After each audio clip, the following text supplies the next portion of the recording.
Hello everyone, स्वागत है बेटा आप सबका हमारे इस नए लेक्चर में ट्रिग्नोमेट्रिक इक्वेशंस के। आज से बच्चों हमें ट्रिग्नोमेट्रिक इक्वेशन स्टार्ट करना है। सीक्वेंस एंड सीरीज हमने बहुत अच्छे से बहुत डिटेल में पढ़ लिया। ट्रिग्नोमेट्रिक इक्वेशन बेटा एक छोटा सा चैप्टर है, बेसिक सा चैप्टर है, बहुत ज़्यादा डिफिकल्ट नहीं है, तो ये जल्दी ही हम ख़त्म कर लेंगे। मैं कोशिश करूँगा that within this week हम ट्रिग्नोमेट्रिक इक्वेशन कंप्लीट करें और उसके बाद बेटा हम सॉल्यूशन ऑफ ट्राइंगल स्टार्ट करें। सॉल्यूशन ऑफ ट्राइंगल भी जल्दी ख़त्म होगा और उसके बाद फिर परम्यूटेशन, कॉम्बिनेशन, बाइनोमियल और फिर जाके कहीं चालू होगा कोनिक सेक्शन, जो एक बहुत ही मेजर सेक्शन है आपके क्लास 11th के मैथ्स का। तो सबसे पहले बेटा हम आज स्टार्ट करते हैं ट्रिग्नोमेट्रिक इक्वेशन के साथ। मुझे पूरी उम्मीद है कि आपको बहुत ही आज मजा आने वाला है लेक्चर में। चलिए शुरुआत करते हैं। लेकिन शुरू करने के पहले जितने भी नए बच्चे इस वीडियो को देख रहे हैं, इमीडिएटली बेटा हमारे टेलीग्राम चैनल को ज्वाइन करिए। आपको डिस्क्रिप्शन बॉक्स में टेलीग्राम चैनल का लिंक दिख रहा होगा। उस लिंक को ज्वाइन करने से आपको फायदा ये होगा कि जो भी लेक्चर के अपडेट्स होंगे वो आपको समय से मिल गया करेंगे। And at the same time बेटा मैं होमवर्क के लिए आपके लिए प्रैक्टिस शीट्स भी शेयर करूंगा, वो भी आपको टेलीग्राम चैनल में मिल जाएगी। और आपके जो भी पर्सनल डाउट्स होंगे आप मेरे टेलीग्राम आईडी पे मुझे शेयर कर सकते हैं ताकि मैं आपको वो अच्छे से क्लियर कर पाऊँ। तो वीडियो स्टार्ट करते ही सबसे पहले वीडियो को लाइक कर दो और अगर अभी तक चैनल को सब्सक्राइब नहीं किया है तो जल्द से जल्द सब्सक्राइब कर दो। तो चलिए बेटा हम स्टार्ट करते हैं। चैप्टर का मैं नाम लिख देता हूं, दैट इज ट्रिग्नोमेट्रिक इक्वेशंस। ठीक है, आसान सा चैप्टर है बेटा, बहुत इजी सा चैप्टर है, कोई इसमें दिक्कत नहीं आएगी आपको। ट्रिग्नोमेट्रिक इक्वेशंस बनाने के लिए, समझने के लिए बेटा आपको जो सबसे प्राइमरी रिक्वायरमेंट है वो ये है कि आपको ट्रिग्नोमेट्री का जो फेज 1 है दैट इज कंपाउंड एंगल्स, वो आपको आता हो। ये जो ट्रिग्नोमेट्रिक इक्वेशंस है दिस इज बेसिकली फेज 2 है ना। Trigonometric equation is basically phase 2 of trigonometry है ना। ये फेज 2 है बेटा ट्रिग्नोमेट्री का। तो अगर आपने बेटा मेरे कंपाउंड एंगल्स के लेक्चर नहीं देखे हैं तो आप इमीडिएटली सबसे पहले इस वीडियो को यहीं रोकिए और आप कंपाउंड एंगल्स के बेटा मेरे लेक्चर देखिए। कंपाउंड एंगल्स का ट्रिग्नोमेट्री फेज 1 का प्लेलिस्ट बना हुआ है, प्लेलिस्ट में जाइए और वहां जाकर उन वीडियोस को देखिए। कुछ 22-23 वीडियोज हैं बेटा, लेकिन वो बेसिक है ट्रिग्नोमेट्री का। अगर आपको वो नहीं आता होगा तो ये सब आपको आज कुछ भी समझ में नहीं आएगा। तो अभी ये देखिए आपके पास दिवाली का ब्रेक है ना। ये वीडियो जब जा रहा है तो अभी दिवाली का ब्रेक लगा है, आज धनतेरस का दिन है ना, और आपके लिए मैं रिकॉर्डिंग कर रहा हूँ। तो आप अगर चाहते हैं कि आपकी पढ़ाई बेहतर हो तो आपका जो भी बैकलॉग है उसे जल्द से जल्द क्लियर करिए इस छुट्टियों के दिनों में। तो देखिए बेटा ट्रिग्नोमेट्रिक इक्वेशन में सबसे पहले आपके लिए डेफिनेशन लिख दूं कि it is an equation involving one or more trigonometric ratios, an equation involving one or more trigonometric ratios,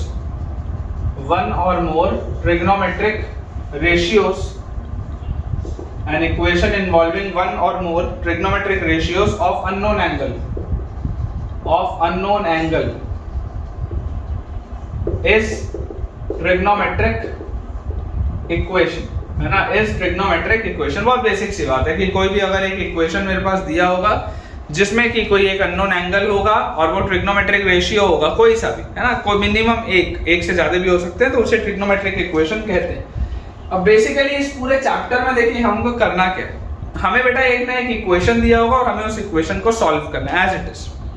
एकदम सिंपल सा इक्वेशन देगा, इक्वेशन को सॉल्व करके आंसर निकालना है। फर्क बच्चों सिर्फ इस बात का है कि अभी तक हम आंसर सिर्फ एक निकालते थे जो कि मेन आंसर होता था, अब हमें जनरल आंसर्स निकालने।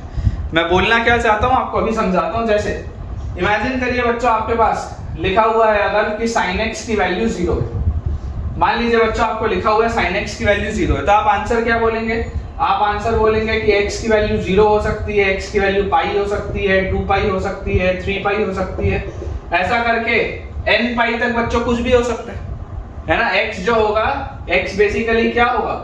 n पाई होगा where n belongs to an integer। x जो होगा वो n पाई होगा where n belongs to an integer।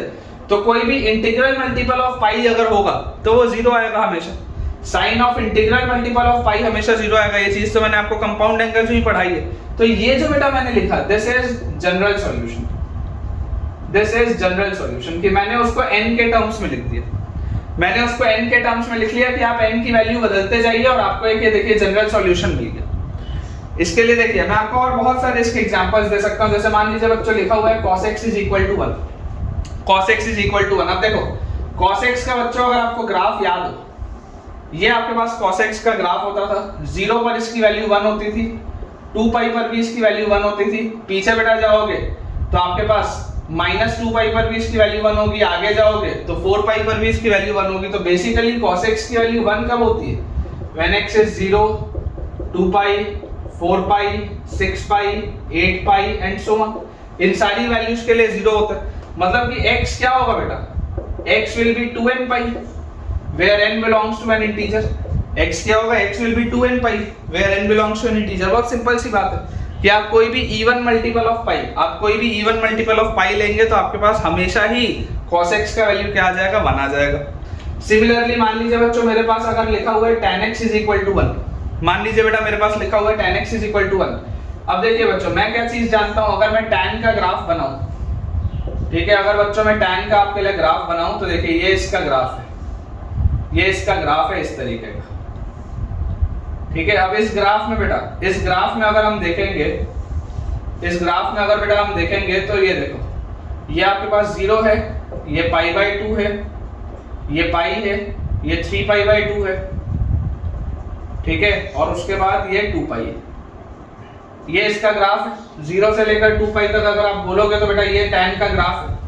ये एक ब्रांच यहाँ है, फिर ये इंक्रीजिंग है, फिर ये इंक्रीजिंग है, इस तरीके का आपके पास ग्राफ। अब आप बेटा अगर देखेंगे कि tan x की वैल्यू 1 कब कब होती है, तो आपको पता है कि tan जो आर्गुमेंट होता है, tan वाला बेटा जो ट्रिग्नोमेट्रिक रेशियो होता है, ये 2 क्वाड्रेंट में पॉजिटिव होता है, पहला क्वाड्रेंट और तीसरा क्वाड्रेंट। tan पॉजिटिव होता है फर्स्ट क्वाड्रेंट में और थर्ड क्वाड्रेंट में। तो अगर हम tan x की वैल्यू 1 बोलते हैं तो x की वैल्यू π/4 भी होगी, फिर π + π/4 करोगे तो आपके पास आ जाएगा π + π/4 इस 5π/4 में भी होगी। फिर 5π/4 में अगर आप पाई ऐड कर दोगे, मतलब कि आप दोबारा 2 क्वाड्रेंट घूम के वापस आप मतलब चारों क्वाड्रेंट घूम के आप दोबारा पहुंच गए फर्स्ट क्वाड्रेंट में, तो 2π + π/4 दैट विल बी 9π/4 हो जाएगा। देख लो पाई है, फिर 5π/4 है, फिर 9π/4 है, इसके बाद 13π/4 में भी आ जाएगा। ये इसके पास टर्म्स आएंगे, ठीक है। तो अगर बच्चों आप इसका जनरल सॉल्यूशन लेने बोले, जनरल सॉल्यूशन, तो जनरल सॉल्यूशन में इसका क्या ऐसा बोल सकता हूं कि x यार जो होगा ना, x will be 4n + 1 into π/4। सोच के देखो n की वैल्यू अगर 0 डालोगे तो π/4, n की वैल्यू अगर 1 डालोगे तो आपके पास बताओ क्या आ जाएगा? n की वैल्यू 1 डालते 4 और 1 5π/4, n की वैल्यू 2 डालोगे तो 4 × 2 8 + 1 9π/4। इस तरीके से टर्म्स आ जाएंगे। बहुत बेसिक सी बात, ठीक है ना, बहुत बेसिक सी बात है। तो बेटा ये जो मैंने लिखा है अभी मैंने ये जनरल टर्म्स में लिखा है। जनरल मैंने किसके टर्म्स में लिखा है? n के टर्म्स में। ये जो मैंने बेटा जनरल रिलेशन लिखे हैं ये n के टर्म्स में लिखे हैं कि आप n की वैल्यूज बदलते जाइए और आपको अलग अलग सॉल्यूशंस मिलते जाएंगे। तो जो चीज बेटा मैं आपको सिखाना चाहता हूं, मैं एक बार इस हिस्से को थोड़ा सा क्लियर कर लेता हूं ताकि मैं आपको समझा पाऊं कि मैं आपको बोलना क्या चाह रहा हूं। हमारे पास देखिए बेटा कोई भी जो सॉल्यूशन होता है, there are 2 types of solutions, there are 2 types of solutions. 2 तरीके के बच्चों सॉल्यूशंस होते हैं, there are 2 types of solutions. पहला बेटा अगर आप देखेंगे पहला सॉल्यूशन होता है बेटा जनरल सॉल्यूशन। जनरल सॉल्यूशन जो अभी ये मैं निकाल रहा हूं, ये वाले जो टर्म्स में बेटा मैं निकाल रहा हूं दैट इज जनरल सॉल्यूशन। और सेकंड बेटा होता है प्रिंसिपल सॉल्यूशन, ठीक है, सेकंड होता है प्रिंसिपल सॉल्यूशन। प्रिंसिपल सॉल्यूशन मतलब कि यार आप सिर्फ x की एग्जैक्ट वैल्यू बता दीजिए। जैसे आपको अगर पूछा गया कि यार tan x की वैल्यू बताओ 1 कब होगी, तो आप बोल दोगे x की वैल्यू π/4 पे, ठीक है ना। मान लो आपसे पूछा जाए कि बताओ tan x की वैल्यू 1/√3 कब होगी, तो आप बोलोगे 30 डिग्री पे π/6। प्रिंसिपल सॉल्यूशन कि आपने एक आंसर केवल दे दिया, ठीक है। तो प्रिंसिपल सॉल्यूशन बेटा एक हो सकता है और जनरल सॉल्यूशन हो सकता है। जो जनरल सॉल्यूशन होता है it is in terms of n, it is in terms of n। और ये जो प्रिंसिपल सॉल्यूशन होता है बेटा, प्रिंसिपल सॉल्यूशन जनरली है ना, generally it is between 0 and 2 pi, it is generally in between 0 and 2 पाई। या जो भी आपसे आर्गुमेंट पूछा जाएगा उस आप इंटरवल में अपना बात करेंगे ना। ये सारी चीजें आपको पता है, आपने कंपाउंड एंगल में ये सारी चीजें पता है कि किस इंटरवल में पूछा जाए तो मुझे क्या आंसर देना चाहिए, ये सारी बातें आपको पता है। हम बेटा इसको बोर्ड को क्लियर करते हैं और अब काम की चीज पे आगे बढ़ते हैं कि बेसिकली ट्रिग्नोमेट्री इस चैप्टर में हमको पढ़ना क्या है और फिर हम सवाल कैसे सॉल्व करें। क्योंकि हमारा जो मेन पर्पस है हमेशा किसी भी चैप्टर में वो सिर्फ थ्योरी पढ़ना नहीं होता, वो होता है सवाल पढ़ना, सवाल जल्दी से जल्दी सॉल्व करना। तो सवाल सॉल्व करने के लिए बेटा जितनी रिलेवेंट थ्योरी चाहिए मैं जल्दी से आपको करा देता हूं, फिर अपन क्वेश्चंस की प्रैक्टिस स्टार्ट करते हैं। ठीक है बेटा, अपना जो नेक्स्ट टॉपिक है, जो काम का टॉपिक है, that is general solution of trigonometric equations. General solutions of trigonometric equations. General solutions of trigonometric equations. ठीक है, general solutions of trigonometric equations, ये बेटा अपना नेक्स्ट टॉपिक है। ये काम का टॉपिक है, इस पे अपन बेटा थोड़ा ध्यान देंगे। जैसे पहला हमारे पास मान लीजिए अगर आ रहा है sin theta is equal to sin alpha. मान लीजिए हमने किसी इक्वेशन को सॉल्व किया, ठीक है बेटा, मान लो हमने किसी इक्वेशन को सॉल्व किया और हमारे पास आ जा रहा है सॉल्व होने के बाद कि sin थीटा की वैल्यू ना sin अल्फा के बराबर है। तो आपको बच्चों जो सबसे पहले चीज पता होनी चाहिए वो ये है कि थीटा जो होगा बेटा, that this will be your variable. ठीक है ना, थीटा आपके लिए वेरिएबल होगा या अननोन होगा। थीटा आपके लिए वेरिएबल होगा या अननोन होगा। और अल्फा जो होगा बेटा, alpha this will B your known angle. Known angle, known angle आप बोल लो या आप इसको प्रिंसिपल सॉल्यूशन भी बोल सकते हो। नोन एंगल या प्रिंसिपल सॉल्यूशन, ठीक है। Alpha will B your known angle और प्रिंसिपल सॉल्यूशन। और उसके बाद बेटा आपका जो थीटा होगा दैट विल बी वेरिएबल या अननोन। ठीक है, अब अगर बेटा इस इक्वेशन को आपको सॉल्व करना है तो हमको जो जनरल एक रूल पता होना चाहिए। मैं इसका डेरिवेशन भी आपके लिए करूंगा, लेकिन हमको जो पता होना चाहिए बेटा कि इसका जनरल सॉल्यूशन जो होता है, जनरल सॉल्यूशन इस तरीके के इक्वेशन का कि अगर मान लीजिए मैंने सॉल्व किया पूरा और मेरे पास आ गया sin theta is equal to sin alpha, तो इसका बेटा जो जनरल सॉल्यूशन होगा that will be theta is equal to n pi plus -1 raise to the power n into alpha. ये इसका general solution, theta is equal to n pi plus -1 raise to the power n into alpha. ये बेटा very important, ये आपको याद होना चाहिए।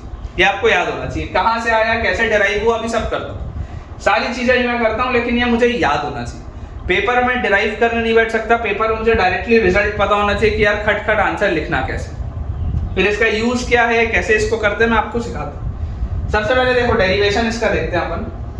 हालांकि डेरिवेशन काम का नहीं है, लेकिन चलो स्कूल पॉइंट ऑफ व्यू के लिए काम का, और थोड़ा सा डेरिवेशन हमको पता हो तो कॉन्फिडेंस अच्छे से आता है। तो sin theta is equal to sin alpha लिखा हुआ है, मतलब कि sin theta minus sin alpha will be equal to 0, आप ऐसा लिख सकते हैं। ठीक है, आपको ट्रिग्नोमेट्रिक कंपाउंड एंगल्स पता है, this is sin c minus sin d। sin c minus sin d क्या होता है, 2 cos c plus d by 2, c plus d by 2 into sin c minus d by 2, c minus d by 2 is equal to 0। ये मेरे पास आता है। ठीक है, अब अगर बेटा मैं इसको आंसर निकालूं तो या तो cos of theta plus alpha by 2 की वैल्यू 0 होगी, ठीक है, या बेटा हमारे पास आ जाएगा sin of theta minus alpha by 2 is equal to 0। ये दोनों में से ही तो कुछ ना कुछ होगा, या तो ये 0 हो रहा होगा या ये 0 हो रहा होगा, या दोनों भी हो सकता है। अगर कभी गलती से दोनों ही एक साथ 0 हो जाएं तो भी जो भी होगा, या ये 0 होगा या ये 0 होगा, तभी ये पूरी चीज 0 आएगी, ये बात श्योर है। cos बेटा 0 कब होता है, cos की वैल्यू 0 कब होती है। आप अगर cos का ग्राफ बेटा ऑब्जर्व करेंगे तो देखिए cos की वैल्यू पाई बाय 2 पर 0 है, पाई पर नहीं है, फिर 3 पाई बाय 2 पर 0, फिर 2 पाई पर नहीं है बेटा, लेकिन फिर 5 पाई बाय 2 पर भी 0। मतलब कि यार मैं एक चीज ये बोल सकता हूं कि cos of odd multiple of pi by 2, cos of odd multiple of pi by 2 क्या हो रहा है, 0 हो रहा है। मतलब कि मैं ये बोल सकता हूं कि यार ये थीटा प्लस अल्फा बाय 2 जो होगा, this must be odd multiple of pi by 2। Odd multiple of pi by 2 मतलब 2n plus 1 into pi by 2, 2n plus 1 into pi by 2, ऐसी तो होगा। देख लो आप, पाई बाय 2 पे, 3 पाई बाय 2 पे, 5 पाई बाय 2 पे, सब पे 0 हो रहा है। ये बेटा ये चीज मैंने आपको ट्रिग्नोमेट्री कंपाउंड एंगल जो पढ़ाई है, अगर आपको इसमें तकलीफ जा रही है तो आप मान के चलिए कि आपको कंपाउंड एंगल्स नहीं आता और आपको वो देखने की जरूरत है। मैं बार बार बेटा इस चीज पे एम्फेसिस कर रहा हूँ। देखिए आप जैसे जैसे आगे बढ़ते जाएंगे पिछले चैप्टर्स का यूज आपको आता जाएगा, तो थोड़ी बहुत चीजें पिछले चैप्टर की आनी चाहिए। अगर नहीं आती हैं तो पहले उसको देखिए, उसके बाद इस लेक्चर को देखिएगा ताकि आपको चीजें समझ में आए।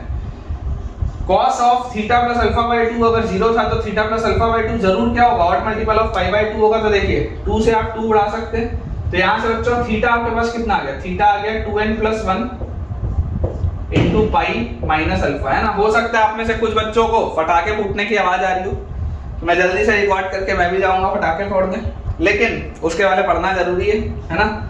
भले दिवाली का सीजन चल रहा हो, दिवाली की छुट्टियां लगी हुई हो, लेकिन उसका बेस्ट यूज आपको बेटा करना चाहिए। जितने भी 11th के बच्चे मेरे इस बात को सुन रहे हैं, इस बात को बेटा याद रखिए कि आपको जब भी ब्रेक मिले या जब भी हॉलीडेज मिले तो हॉलीडेज में एंजॉय तो करना चाहिए, लेकिन एंजॉय करने के साथ साथ बेटा जो बेसिक हमारा काम है कि आप अभी स्टूडेंट लाइफ में तो आपको पढ़ना चाहिए, मैं टीचिंग लाइन में हूँ तो मुझको पढ़ाना चाहिए, तो हमको बेटा अपने काम करने चाहिए। उसके बाद आप एंजॉय करिए जितना करना है, कोई दिक्कत की बात नहीं। देखिए हमारे पास आ रहा है थीटा का वैल्यू क्या आ जाएगा, 2n + 1 × पाई माइनस अल्फा, ये चीज आ जाएगी। ठीक है, यहां से ये सॉल्यूशन मिलेगा। इसको देखते हैं, sine of theta minus alpha by 2 की वैल्यू 0 है। साइन की वैल्यू 0 कब होती है, थोड़ी देर पहले बताया है, इंटीग्रल मल्टीपल ऑफ पाई पे साइन ऑफ n पाई 0 होता है। तो अगर इंटीग्रल मल्टीपल ऑफ पाई पे 0 होता है तो थीटा माइनस अल्फा बाई 2 जरूर क्या होगा, n पाई के बराबर होगा। थीटा माइनस अल्फा बाई 2 जरूर क्या होगा, n पाई के बराबर होगा, इंटीग्रल मल्टीपल ऑफ पाई। तो यार यहां से theta minus alpha will B 2n पाई और theta will B 2n pi plus alpha. ठीक है, देखो थीटा का एक वैल्यू यहां से आ गया और थीटा का बेटा दूसरा वैल्यू यहां से आ गया। तो थीटा क्या हो सकता है, थीटा या तो हो सकता है 2n + 1 पाई माइनस अल्फा, या थीटा हो सकता है 2n पाई प्लस अल्फा। अगर बेटा आप इन दोनों को क्लब करोगे, अगर आप इन दोनों को एक साथ करके लिखोगे, या तो ये अगर इन्हीं में से आपको आंसर मिलेगा, या तो इस सेट में से आंसर मिलेगा या इस सेट में से आंसर मिलेगा। तो अगर मैं दोनों को क्लब करके लिखूं तो क्लब करके मैं ये लिखूंगा, देख लो ये 2n + 1 पाई है, मतलब ये सारे ऑड मल्टीपल ऑफ पाई ले रहे हैं। ये 2n पाई है, मतलब ये सारे इवन मल्टीपल ऑफ पाई ले रहे हैं। तो बेसिकली देखो ऑड मल्टीपल ऑफ पाई भी आ गए, इवन मल्टीपल ऑफ पाई भी आ गए, तो मैंने n पाई लिख दिया। सारे पाई आ रहे हैं, ऑड भी आ रहे हैं, इवन भी आ रहे हैं, तो n पाई में तो सब आ जाएगा। ऑड वाले में अल्फा के साथ -1 है, इवन वाले में अल्फा के साथ +1 है, इसलिए देखो मैंने -1 की पावर n लगा दिया कि जब भी ऑड होगा तो ऑड होते ही n ऑड होगा तो अल्फा के साथ माइनस आ जाएगा जैसे यहाँ पे, और जब भी इवन होगा तो अल्फा के साथ इवन में यहाँ पे +1 आ जाएगा जैसे यहाँ पे। तो इन दोनों को बेटा आप जैसे ही क्लब करेंगे आपके पास ये रिजल्ट आ जाएगा। ऑड वाले में -1 आ जाएगा, इवन वाले में देखो +1 आ जाएगा। अब अगर बेटा ये चीज हमको समझ में आती है कि यार हमने डेरिवेशन तो कर लिया, ये रिजल्ट भी निकाल लिया, पेपर में ये नहीं करना, पेपर में ये करने नहीं बैठना है, पेपर में तो ये लिखना है खटखट सीधा, तुरंत सॉल्व करना है। देखो कैसे सवाल बनते हैं मैं आपको बताता हूँ। आप सबसे पहले यहाँ से देखिए, आप यहाँ से देखिए क्या क्या आंसर आएंगे। इमेजिन करिए जब n का वैल्यू 1 है, या यहाँ से आप ऐसा करो, n का वैल्यू चलो सबसे पहले n का वैल्यू 0 डालो। n का वैल्यू 0 डालते ही आपको देखो यहाँ से क्या आंसर मिलेगा, यहाँ पे आप n का वैल्यू अगर 0 डालोगे तो 0 डालते ही आपको एक आंसर मिलेगा अल्फा। फिर n का वैल्यू अगर आप 1 डालोगे तो 1 डालने पर आपको यहाँ से देखो कुछ आंसर मिलेगा, क्या 1 डालते ही यहाँ से मिलेगा 2 पाई प्लस अल्फा। ठीक है, फिर 2 डालते ही आपको यहाँ से क्या आंसर मिलेगा 4 पाई प्लस अल्फा। फिर 3 डालते ही मिलेगा 6 पाई प्लस अल्फा। अच्छा यहाँ पर क्या क्या मिलेगा, n का वैल्यू अगर मैं 0 डालूंगा तो 0 डालते ही मुझे मिल जाएगा पाई माइनस अल्फा। फिर 1 डालते क्या मिलेगा 2 + 1 3 पाई माइनस अल्फा। उसके बाद 2 डालते ही 2 × 2 4 और 1 5 पाई माइनस अल्फा। उसके बाद आपके पास जैसे ही बेटा आप 3 डालोगे तो 3 × 2 6 और 1 7 पाई माइनस अल्फा। तो देख लो आप, यही तो सारे आंसर यहाँ से ही मिल रहे हैं। आप n का वैल्यू देखो यहाँ 0 डालो, n का वैल्यू 0 डालोगे तो थीटा विल बी 0 और 0 ये अल्फा आ जाएगा। n का वैल्यू 1 डालोगे तो पाई माइनस अल्फा, n का वैल्यू 2 डालोगे तो 2 पाई प्लस अल्फा, n का वैल्यू 3 डालोगे तो 3 पाई माइनस अल्फा, n का वैल्यू 4 डालोगे तो 4 पाई और 4 डालते प्लस अल्फा, n का वैल्यू 5 डालोगे तो 5 पाई माइनस अल्फा। ये वही तो लिखा है यार, सारे सेम आंसर्स तो आ रहे हैं। n की अलग अलग वैल्यूज हो सकती हैं पर आंसर तो सभी मिल रहे हैं ना, आंसर तो सभी मिल रहे हैं। मतलब हमने बेटा जो किया है वो बिल्कुल सही, हमने बेटा जो किया है वो बिल्कुल सही है। ठीक है, इस पे देखो सवाल कैसे बनते हैं, इस पे सवाल कैसे बनते हैं मैं आपको वो सिखाता हूँ। इसमें बेटा अगर आप सवाल देखेंगे तो आपके पास आ जाएगा, जैसे मान लीजिए आपके पास लिखा है sin थीटा = हाफ। मान लो आपने सॉल्व किया, मान लो बेटा आपने किसी सवाल को अच्छे से सॉल्व किया और आपके पास आंसर आया sin थीटा = हाफ। अब बोलने को जरूर आप प्रिंसिपली इसका आंसर बोल सकते हैं कि सर थीटा 30 डिग्री होगा π/6 आएगा, बोलने को बोल सकते हैं कि सर थीटा 30 डिग्री होगा π/6 आएगा, लेकिन बेटा मैं प्रिंसिपल सॉल्यूशन जानने में इंटरेस्टेड नहीं। मुझे क्या चाहिए, मुझे चाहिए आपसे एक जनरल सॉल्यूशन। ये प्रिंसिपल सॉल्यूशन है, this is your principal solution, this is your principal solution. What I need is general solution. मुझे क्या चाहिए, मुझे चाहिए जनरल सॉल्यूशन। अब देखो अल्फा बेटा यहाँ पर मैंने आपको क्या बताया, अल्फा देखो, alpha is the principal solution मैं आपको बताया हूँ। जनरल सॉल्यूशन के लिए आंसर क्या होता है, theta is equal to n pi plus -1 की power n into alpha, alpha is pi by 6। ये इसका जनरल सॉल्यूशन है बेटा, this is the general solution. आप इसको लिखेंगे sin theta is equal to sin pi by 6, ऐसा लिख सकते हैं आप इसको। sin theta is equal to half है, आप हाफ को sin पाई बाय 6 लिख लीजिए। तो देखो ये आ गया sin theta is equal to sin alpha, sin theta is equal to sin alpha, sin theta is equal to sin alpha. ये तो थीटा क्या आ जाएगा n पाई प्लस -1 की पावर n इनटू अल्फा। ठीक है, ये वाली बेटा चीज हमारे पास आ जाएगी। जनरली बेटा देखो जो एक चीज हमको याद होनी चाहिए है ना, एक चीज हमको जो याद होनी चाहिए वो ये है कि अल्फा इस केस में -π/2 से π/2 के बीच में रखा जाता है। जनरली इस केस में अल्फा -π/2 से π/2 के बीच में रखा जाता है। अब क्यों रखा जाता है बेटा, क्यों रखा जाता है वो आपके पास आएगा इनवर्स ट्रिग्नोमेट्री, क्लास 12 में आता है यार ये टॉपिक, है ना। तो ये चीज यहाँ पर बोल पाना मुश्किल है कि यहाँ पर ही क्यों रखा। आप में से कोई बच्चा ये सवाल रेज कर सकता है कि सर यार आप तो 0 से 2π बोले थे, आपने -π/2 से π/2 में क्यों रखा। तो बेटा इसका मैं मोस्ट लॉजिकल रीजन आपको ITF में दूंगा जब आप क्लास 12 में मुझसे पढ़ेंगे। मोस्ट लॉजिकल रीजन इसका ITF में आएगा। लेकिन तब तक के लिए बेटा आप सिर्फ ये समझ सकते हैं, तब तक के लिए आप बेटा सिर्फ ये समझ सकते हैं कि देखिए साइन का अगर मैं ग्राफ देखूं तो साइन का ग्राफ ऐसा है इधर, और इसके पीछे इस तरीके का ग्राफ है ना। ये आपका बेटा ग्राफ आ गया π/2 पर, और ये बेटा आपका ग्राफ आ गया -π/2। तो बेसिकली आप देखिए -π/2 से π/2 तक, -π/2 से π/2 तक बेटा साइन सारी वैल्यूज ले रहा है। -1 से 1 तक की सारी वैल्यूज ले रहा है ये। -π/2 से π/2 के बीच में ये -1 से 1 के बीच की सारी वैल्यूज ले रहा है। और ये क्या है, इंक्रीजिंग फंक्शन है, इसमें इंक्रीजिंग फंक्शन है और सारी वैल्यूज ले रहा है। -1 से लेकर 1 तक सब वैल्यूज ले रहा है। ठीक है, तो ये जो मैंने इंटरवल आपको बोला है, तो आप इसके लिए इसमें बेटा देखिए सिंपल सा एक इसका रीजन अगर मैं आपको समझाऊं तो आप इसका रीजन फिलहाल के लिए समझ सकते हैं। इसका एक्चुअल रीजन तो ITF में आएगा, लेकिन फिलहाल के लिए आप बेटा इसका जो रीजन लिखना चाहे वो लिख सकते हैं कि alpha is the principal angle, alpha is the principal angle, alpha is the principal angle that is numerically the smallest angle, numerically the smallest angle, whether positive or negative, ठीक है। इस केस में आप इसको फिलहाल के लिए आप इसको ऐसा मान सकते हैं। अदरवाइज इसका most logical and most appropriate बेटा जो रीजन होगा वो इनवर्स ट्रिग्नोमेट्रिक फंक्शंस में आएगा, जो कि क्लास 12 में पढ़ाया जाता है। अभी उस बारे में यार बोल पाना थोड़ा सा मुश्किल है, ठीक है। लेकिन आप फिलहाल ये मान सकते हैं कि अगर sin theta is equal to sin alpha होगा तो मैं जो भी आंसर कमेंट करूंगा मैं इस इंटरवल में आंसर लूंगा अल्फा का, और फिर इससे मैं अपना आंसर निकाल लूंगा। ठीक है, चलिए इस पे देखिए और कैसे सवाल बन सकते हैं। मैं आपको 2-3 चीजें इसमें लिख के दिखा देता हूँ ताकि आप थोड़ा सा इसमें बेटा कॉन्फिडेंस फील करें। मैं आपको आज बहुत सारे क्वेश्चंस कराऊंगा। ये बेसिक है बेटा, ये बेसिक है, आप आराम से सुनिए।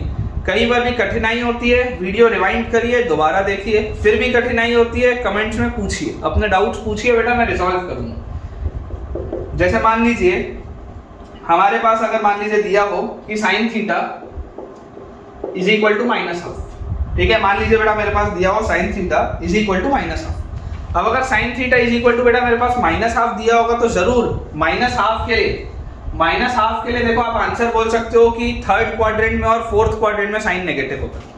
साइन नेगेटिव कब होता है, थर्ड क्वाड्रेंट में और फोर्थ क्वाड्रेंट में। थर्ड क्वाड्रेंट मतलब पाई प्लस π/6 दैट इज 7π/6 और 2π माइनस π/6 यानी कि 11π/6 बोल सकते हैं।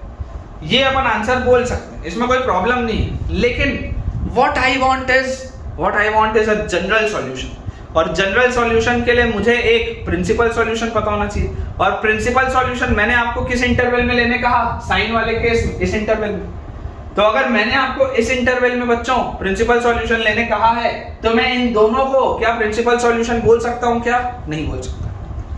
मुझे जो प्रिंसिपल सॉल्यूशन चाहिए बेटा, my principal solution should be between -π/2 and π/2। तो मैं बेटा जो आंसर बोलूंगा that will be alpha is equal to -π/6। मैं ये आंसर बोलूंगा। बात एक ही आप 11π/6 अगर बोल रहे हैं तो आप यहां से मान लीजिए अगर चालू किए हैं तो आप ऐसे घूमे π/2, फिर घूमे पाई, फिर नीचे आए 3π/2 और फिर घूमे 11π/6। तो 11π/6 आप इधर से आओ या डायरेक्टली हॉरिजॉन्टल से नीचे -π/6 जाओ, बात एक ही है। -π/6 मतलब मैं क्लॉकवाइज नीचे गया, 11π/6 मतलब मैं पूरा घूम के वहां पे गया। इट मीन्स द सेम, लेकिन टेक्निकलिटीज की बात है बेटा, टेक्निकलिटीज की। मैंने आपको टेक्निकली क्या बोला है, टेक्निकली करेक्ट क्या है?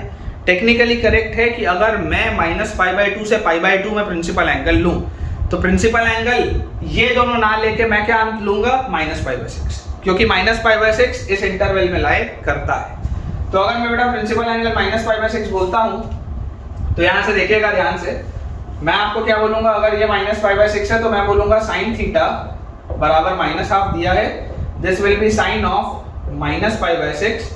so my general solution should be theta is equal to nπ plus -1 raised to the power n into alpha which is -π/6। ये बेटा मेरा आंसर होना चाहिए, ठीक है, ये बेटा मेरा आंसर होना चाहिए। ध्यान से आप देख लीजिए, theta is equal to nπ plus -1 raise to the power n into -π/6, ठीक है। चलिए इसको बेटा क्लियर करते हैं थोड़ा सा, कुछ आपको मैं बेसिक सी चीजें और बता देता हूं। जैसे देखिए बेटा, मान लीजिए आपको दिया हो कि sin theta is equal to 1 कब होगा, एकदम सिंपल सा सवाल कि sin थीटा की वैल्यू 1 कब होगी। अब आप क्या बोलेंगे कि यार 1 के लिए मेरे को एंगल प्रिंसिपली क्या लेना चाहिए, π/2, तो this should be sin π/2, this should be sin π/2। और अगर बेटा मैं sin π/2 बोल रहा हूं तो यहां से theta will be nπ plus -1 raise to the power n into π/2 आ जाएगा, क्योंकि प्रिंसिपल सॉल्यूशन क्या है, अल्फा विच इज π/2, ठीक है। अब यहां से बेटा देखो, अगर आप वैल्यूज लेना चालू करोगे तो n की वैल्यू 0 पर क्या होगा, ये 0 पर this will be giving π/2। n की वैल्यू 1 डालूंगा तो पाई माइनस, देखो n की वैल्यू 1 डालते पाई माइनस π/2 वो π/2 ही रहेगा, ठीक है। n की वैल्यू बेटा अगर हम 2 डालें, एक बार देख लेते हैं, 0 डालेंगे तो π/2, ठीक है।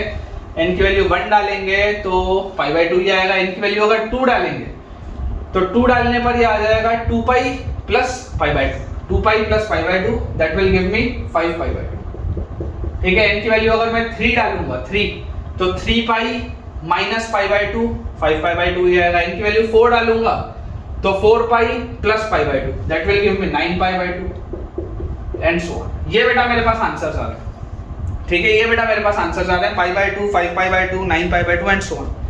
तो इसी को देखो, ये तो है ही सही, ये तो सही है, इसमें कोई प्रॉब्लम नहीं, दिस इज करेक्ट, है ना। ये बेटा जो मैंने चीज लिखी है ये बिल्कुल सही है, इसमें कोई भी इशू नहीं।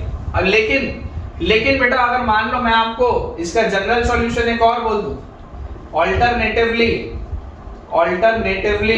अगर मान लो मैं आपको इसका जनरल सॉल्यूशन एक और बोल दूं कि देखो ये आपको सॉल्यूशन आता हुआ दिख रहा है, यार ये सीक्वेंस एंड सीरीज में देखूं अगर सोच के तो यार ये तो अरिथमेटिक प्रोग्रेशन जैसा दिख रहा है ना। 9π/2 के बाद 13π/2 आएगा, फिर 17π/2 आएगा, ये तो अरिथमेटिक प्रोग्रेशन जैसा दिख रहा है। अभी तुम पढ़ के आए हो सीक्वेंस एंड सीरीज में, तो यार इसका जनरल टर्म तो मैं क्या लिख सकता हूँ, 4n + 1 इनटू π/2 ऐसा लिख सकता हूँ क्या। देखो n की वैल्यू 0 डालोगे तो π/2, 1 डालोगे तो 5π/2, 2 डालोगे तो 9π/2, 3 डालोगे तो 13π/2, 4 डालोगे तो 17π/2 मिलते जाएंगे।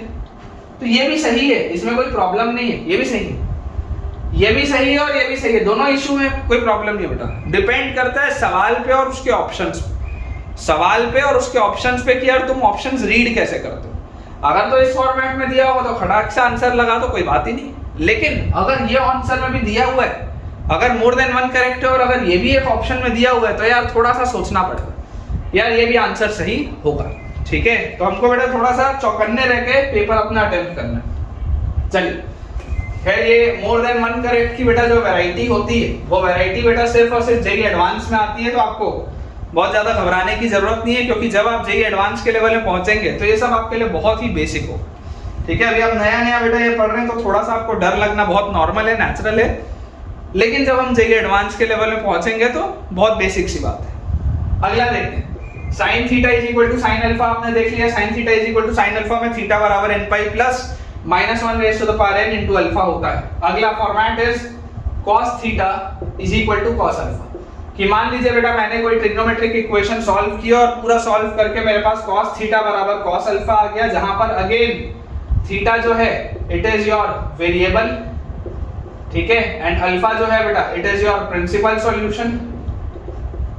सॉल्यूशन या इसको आप नोन एंगल भी बोल सकते हैं, है ना, this is your known angle and theta is unknown. Theta के बारे में आपको कोई भी जानकारी नहीं है, थीटा के बारे में आपको कोई भी जानकारी नहीं है। तो अगर cos theta is equal to cos alpha आ रहा है बच्चों, तो इसका जनरल सॉल्यूशन जो होगा, जनरल सॉल्यूशन, इसका general solution will be theta is equal to 2n pi plus minus alpha. ये याद होना चाहिए, theta is equal to 2n pi plus minus alpha, ये बेटा आपको याद होना चाहिए, बेसिक है लेकिन याद होना चाहिए।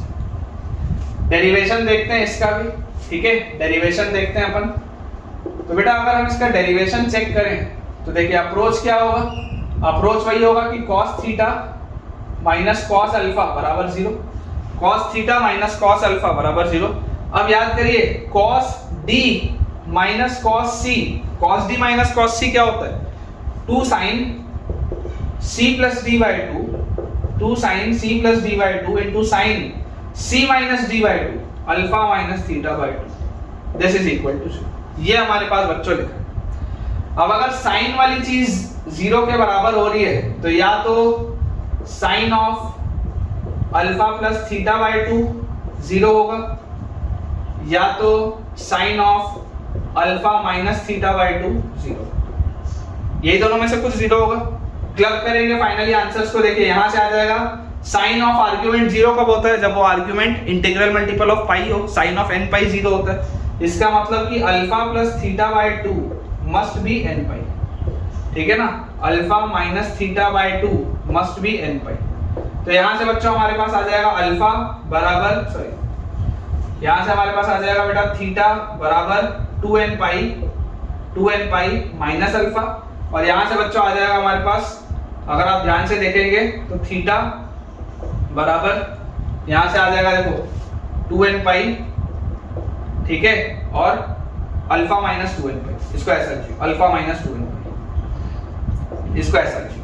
अब देखो ये आपने बेटा जो चीज लिखी, थोड़ा सा इस फॉर्मेट में आंसर लाने के लिए, थोड़ा प्लस माइनस का अंतर है, तो थोड़ा सा अगर बेटा इस फॉर्मेट में मुझे आंसर लाना है तो मैं आपको इसको ऐसा बोल सकता हूं कि यार अगर sine of alpha minus theta by 2 0 है तो इसको आप ऐसा भी तो लिख सकते हो ना कि अगर sine of alpha minus theta by 2 0 है तो sine of theta minus alpha by 2 भी तो 0 होगा, sine of theta minus alpha by 2 भी तो 0 होगा। तुमको आंसर समझ में आया उसके लिए देखो मैं थोड़ा सा चेंज कर रहा हूं चीज को, अगर sine of alpha minus theta by 2 0 है तो sine of theta minus alpha by 2 भी तो 0 ही होगा ना यार। तो यहां से आप देखो इसको, अगर आप इसको लिखते कि थीटा माइनस अल्फा बाई 2 बराबर n पाई, तो आप क्या लिखते हैं, थीटा बराबर 2n पाई प्लस अल्फा लिखते हैं। आप थीटा बराबर क्या लिखते हैं, 2n पाई प्लस अल्फा लिखते हैं। इसको आप कट कर दो, इसको इससे रिप्लेस कर दो, बात एक ही है। बेसिकली मुझको क्या करना है बेटा, मुझको आंसर इस फॉर्मेट में लेके आना है, डेरिवेशन से बेटा मुझको आंसर इस फॉर्मेट में लेके आना है। तो देखो ये आंसर दे रहा है 2n पाई माइनस अल्फा, ये आंसर दे रहा है 2n पाई प्लस अल्फा, दोनों को क्लब करूंगा मिल जाएगा आंसर जो लेके आना था, ठीक है। मैंने जब इस फॉर्मेट में सॉल्व किया तो अल्फा माइनस 2n पाई आ गया, तो मैं बोल रहा हूं कि अगर alpha minus theta by 2 argument की वजह से आंसर 0 आ रहा है तो थीटा माइनस अल्फा बाई 2 वाले आर्गुमेंट की वजह से भी आंसर 0 ही आएगा। तो आप ऐसे करके भी इसको सॉल्व कर सकते हो, उसमें कोई भी हर्ज नहीं, ठीक है। तो ये बेटा मेरे को याद होना चाहिए। अब इस फॉर्मेट में बेटा जो चीज आपके लिए इंपॉर्टेंट है, आप एक बार कॉस का ग्राफ देखिए। कॉस का ग्राफ ऐसा है, 0 से लेकर पाई तक, 0 से लेकर पाई तक, देखो 0 से लेकर पाई तक बेटा, ये 0 से लेकर पाई तक बच्चों आप देखेंगे अगर ध्यान से तो ये -1 से 1 सारी वैल्यूज ले रहा है। देखो -1 से 1 ये सारी वैल्यूज ले रहा है। साइन कहां से कहां मैं सारी वैल्यूज ले रहा था, -π/2 से π/2। जब मैंने साइन का ग्राफ बनाया था तो मैं -π/2 से π/2 में मूवमेंट कराया था, तो वो -1 से 1 सारी वैल्यूज ले रहा था। लेकिन कॉस क्या कर रहा है, कॉस बेटा जो है वो 0 से पाई में ये सारी वैल्यूज ले रहा है, ठीक है। तो यहां से बेटा आप बोल सकते हैं कि अल्फा जो है आपका प्रिंसिपल एंगल, अल्फा जो है बेटा आपका प्रिंसिपल एंगल वो कौन से इंटरवल में होना चाहिए, तो alpha must belong to 0 to π, ठीक है। जैसे पिछले वाले में साइन के केस में बेटा, साइन के केस में अल्फा कहां से कहां हमने लिया था, -π/2 से π/2 में। लेकिन कॉस के केस में बेटा हम क्या लेंगे, कॉस के केस में हम अल्फा को लेंगे 0 से लेकर पाई, ठीक है ना। कॉस के केस में हम अल्फा को बेटा लेंगे 0 से लेकर पाई। तो इस पर बेस बेटा देखो मैं आपको कुछ बेसिक सी चीजें बताता हूं कि जैसे मान लीजिए हमारे पास लिखा है cos थीटा बराबर हाफ, मान लीजिए मेरे पास लिखा है cos थीटा बराबर हाफ। अब cos थीटा हाफ कब होता है? cos थीटा की वैल्यू बेटा हाफ होती है जब थीटा की वैल्यू क्या होती है 60 डिग्री। जब थीटा की वैल्यू होती है 60 डिग्री तो cos 60 मतलब cos पाई बाय 3। देखो cos 60 बराबर sin 30, complementary angle sin 30 half होता है तो sin 30 मतलब cos 60, cos 60 मतलब थीटा की वैल्यू 60 डिग्री होनी चाहिए, मतलब पाई बाय 3 होना चाहिए। और अगर ये पाई बाय 3 होना चाहिए तो पाई बाय 3 क्या इस इंटरवल में है क्या? बिल्कुल है, मतलब कि answer will be theta is equal to 2n pi plus minus pi by 3। Theta will be equal to 2n pi plus minus pi by 3। बहुत सिंपल सी बात है, ठीक है ना, बहुत सिंपल सी बात है। वैसे ही मान लीजिए बेटा अगर मुझे दिया हो cos theta is equal to minus half, cos theta is equal to minus half, तो अब माइनस हाफ कब होगा? माइनस हाफ होगा बेटा जब पाई माइनस पाई बाय 3 करोगे। cos of pi minus pi by 3 क्या होता है? Second quadrant. cos of pi minus pi by 3 is minus cos pi by 3, minus cos pi by 3 will be minus half. तो इसको आप लिखेंगे pi minus pi by 3 के लिए cos 2 pi by 3। सोच के देखो, सोच के देखो 2 पाई बाय 3 बेटा जो एंगल है वो इस इंटरवल में है क्या? बिल्कुल है। 2 पाई बाय 3 वाला जो एंगल है वो इस इंटरवल में आ रहा है, प्रिंसिपल एंगल जो है बिल्कुल आ रहा है। तो देखो cos of 2 pi by 3 second quadrant में cos नेगेटिव होता है, माइनस हाफ आ रहा है, मतलब कि थीटा क्या होगा? Theta will B 2n pi plus minus 2 pi by 3, 2n pi plus minus 2 pi by 3। ठीक है क्या? देख लीजिए, एकदम आराम से देख लीजिए बेटा, बहुत बेसिक बेसिक सी मैं आपको चीजें बताऊंगा। सिमिलरली मान लीजिए मुझे दिया होता cos theta is equal to root 3 by 2। मान लीजिए मुझे ये दिया होता cos theta is equal to root 3 by 2। अब cos थीटा की वैल्यू रूट 3 बाय 2 कब होती है? तो यार रूट 3 बाय 2 किसकी वैल्यू होती है? sin 60 की। sin 60 मतलब cos 30, तो यार ये तो cos 30 है, मतलब ये cos pi by 6। cos 30 degree अब अगर लोगे तो cos 30 डिग्री बराबर sin 60 डिग्री, sin 60 डिग्री बराबर रूट 3 बाय 2। ठीक है, तो ये आपके पास आ गया। पाई बाय 6 क्या इस इंटरवल में है क्या? बिल्कुल है। तो अगर ये इस इंटरवल में है तो थीटा बराबर 2n pi plus minus pi by 6। Theta बराबर 2n pi plus minus pi by 6। बहुत इजी है बेटा, अगर आपको ये आसानी से समझ में आ रहा है, अगर बेटा आपको ये आसानी से समझ में आ रहा है तो आप मुझे कमेंट में बताइए कि आपको ट्रिग्नोमेट्रिक इक्वेशन में कॉन्फिडेंस इंक्रीज हो रहा है या नहीं हो रहा, चीजें समझ में आ रही हैं या नहीं आ रही। और देखिए बेटा YouTube के इन वीडियोस की खास बात क्या है, आप जितनी बार चाहें आप उतनी बार रिवाइंड करके सुन सकते हैं, देख सकते हैं, रिवाइज कर सकते हैं जितनी बार चाहें। अगर आपको कोई कंसेप्ट नहीं क्लियर हो रहा है तो आप बार बार उसको सुनिए। कई बार 2-3 बार बेटा सेम चीज सुनने से हमको चीजें क्लियर होने लगती हैं। ठीक है, तो अगर आपको थोड़ी भी कठिनाई आती हो किसी भी वीडियो में कोई भी कंसेप्ट समझने में, तो मैं बोलूंगा कि आप 2-3 दफे उसको समझो, सुनो, और अगर मान लो फिर भी ना बने तो यार कमेंट करके पूछ लो, कोई बात ही नहीं। चलिए अगला देखते हैं बेटा। देखिए हमारे पास बेटा जो थर्ड हमारे पास बेटा जो इक्वेशन है, हमने sin theta is equal to sin alpha देख लिया जिसमें theta is equal to n pi plus minus 1 raise to the power n alpha आता है। cos theta is equal to cos alpha देख लिया जिसमें आंसर आता है 2n pi plus minus alpha. तीसरा है बच्चों tan थीटा बराबर tan अल्फा। तीसरा है हमारे पास tan थीटा बराबर tan अल्फा। इसका अगेन थीटा क्या है? थीटा इज योर वेरिएबल, है ना, या theta is unknown angle, this is unknown angle. और अल्फा की बेटा अगर हम बात करें तो alpha is your principal solution, alpha is your principal solution, या this must be your known angle. ठीक है, बहुत बेसिक सी बात है। तो इसका जो आंसर होता है बेटा theta is equal to n pi plus alpha. Simple सा answer, theta is equal to n pi plus alpha, एकदम सिंपल सा आंसर। n क्या है? सारे केसेस में n बिलोंग्स टू इंटीजर, सारे केसेस बेटा सेम है, n belongs to an integer. Theta is n pi plus alpha. अब इसमें बेटा देखो हम पहले तो इसका डेरिवेशन देख लेते हैं। डेरिवेशन की अगर हम बात करें देखिए बहुत आसान है बेटा। tan theta can be written as sin theta upon cos theta is equal to tan alpha can be written as sin alpha upon cos alpha. Transpose बच्चों अगर हम करेंगे तो sin theta cos alpha is equal to cos theta sin alpha. एक side अगर ले जाएं तो sin of theta into cos of alpha minus cos of theta into sin of alpha is equal to 0। देखो ध्यान से sin a cos b minus cos a sin b, sin a cos b minus cos a sin b, this is sin of a minus b, this is sin of a minus b, this is equal to 0। sin of a minus b is equal to 0। अब यार sin of a minus b equal to अगर 0 आ गया मतलब कि theta minus alpha must be n pi और theta must be n pi plus alpha. यही तो प्रूफ करना था, यही तो प्रूफ करना था। देखिए डेरिवेशन बेटा ऐसा सच काम का नहीं, मैं ही आपको करवा रहा हूँ सिर्फ कंसेप्ट क्लैरिटी के लिए और थोड़ा सा आपको कॉन्फिडेंस आए कि हम पढ़ क्या रहे, सिर्फ उसके लिए करा। अदरवाइज बेकार है, डेरिवेशन का कोई काम नहीं हमने जेई के सिलेबस, ठीक है। तो इसका जनरल सॉल्यूशन आ जाएगा थीटा बराबर n पाई प्लस अल्फा। अब हम अगर बेटा बात करें कि इसका प्रिंसिपल सॉल्यूशन कहाँ होना चाहिए, तो देखो साइन थीटा बराबर साइन अल्फा में हमने देखा -π/2 से π/2 तक के बीच में वो सारी वैल्यूज ले रहा था, -π/2 और π/2 दोनों क्लोज्ड इंटरवल में थे। कॉस में हमने बेटा देखा कि वो 0 से लेकर पाई तक डिक्रीजिंग फंक्शन था और 0 से पाई में वो सारी वैल्यूज ले रहा था -1 से लेकर 1 तक। tan में बच्चों अगर हम बात करें तो देखो tan का भी बेटा जो ग्राफ होता है, आप अगर tan का भी ग्राफ देखोगे तो -π/2 से लेकर π/2 तक it is taking all the values, -π/2 से लेकर π/2 तक this is taking all the values, -∞ से लेकर +∞ तक सारी वैल्यूज ले रहा है बेटा, -∞ से लेकर +∞ तक सारी वैल्यूज। तो आप बच्चों इसमें ये लिख सकते हैं कि अल्फा जो होगा, अल्फा जरूर -π/2 से π/2 के बीच में होना चाहिए।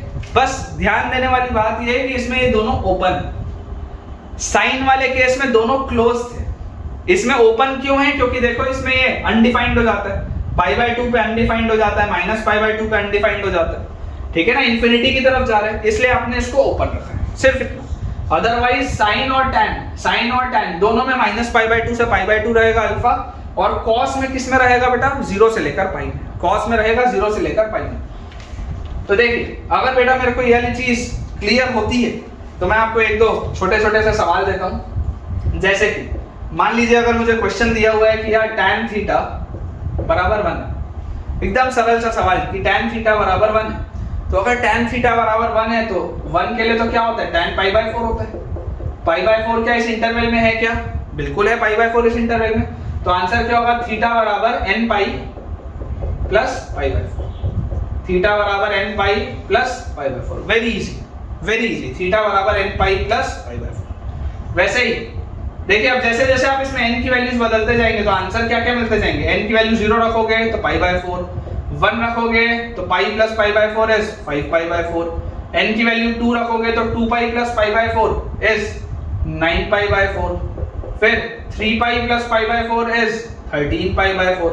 अब इसको आप अपने AP वाले कंसेप्ट से भी लिख सकते हैं, इसको आप अपने AP वाले कंसेप्ट से भी लिख सकते हैं कि यार दिस इज 4n + 1 * π/4 है ना, n की वैल्यू 0 रखते ही π/4 फिर 5π/4। आपकी इच्छा है, आपकी इच्छा के ऊपर है बेटा, आपको जिस भी फॉर्मेट में लिखना हो आप लिख सकते हैं, depends on the question, depends on the option कि आपसे पूछा क्या जा रहा है, ठीक है। चलिए एक और देखते हैं इसी पर अपन बेस क्वेश्चन बेटा कि अपने को अगर लिखा हो tan थीटा बराबर -1, tan थीटा बराबर -1। अब बेटा मैं इस बात को जानता हूं कि यार tan थीटा की वैल्यू -1 तो सेकंड क्वाड्रेंट में होती है, फोर्थ क्वाड्रेंट में भी होती है। सेकंड क्वाड्रेंट में क्या जाएगा, पाई माइनस π/4 मतलब कि 3π/4, और फोर्थ क्वाड्रेंट में आ जाएगा 2π माइनस π/4, 2π माइनस π/4 करोगे तो आ जाएगा 7π/4। लेकिन क्या मैं दोनों में से कोई भी प्रिंसिपल सॉल्यूशन बोल सकता हूं क्या, मैं नहीं बोल सकता बेटा, क्योंकि ये दोनों ही इस इंटरवल में लाई नहीं कर रहे, ये दोनों ही इस इंटरवल में लाई नहीं कर रहे, इसलिए बेटा मुझे प्रिंसिपल सॉल्यूशन क्या बोलना पड़ेगा, -π/4। मुझे प्रिंसिपल सॉल्यूशन बोलना पड़ेगा -π/4, क्योंकि -π/4 इस इंटरवल में लाई कर रहे हैं, ठीक है। तो ये सही हो जाएगा और ये दोनों प्रिंसिपल सॉल्यूशन के लिए गलत हो जाएंगे। ऐसे सही है, उसमें कोई प्रॉब्लम नहीं है, बट प्रिंसिपल सॉल्यूशन के लिए दे आर नॉट करेक्ट। तो यहां से बेटा मेरे पास आ जाएगा tan थीटा बराबर -1 मतलब tan ऑफ -π/4, तो my answer will be theta is equal to n pi और प्लस अल्फा क्या है, अल्फा इज -π/4, तो आप इसको डायरेक्टली n पाई -π/4 भी लिख सकते हैं, ठीक है। आप इसको बेटा डायरेक्टली n पाई -π/4 भी लिख सकते हैं। चलिए इसको क्लियर करते हैं, अगली प्रोफाइल देखते हैं। देखो बेटा हमने अभी 3 प्रोफाइल पढ़ ली है ना, हमने अभी तक बेटा 3 प्रोफाइल देख ली। अब हम चौथी, पांचवी और छठवीं प्रोफाइल एक साथ देखते हैं। फोर्थ है sin² theta is equal to sin² alpha. Fifth है cos² theta is equal to cos² alpha. Sixth है tan² theta is equal to tan² alpha. मैंने अलग से sec कोसेक और कॉट की बात ही नहीं करनी।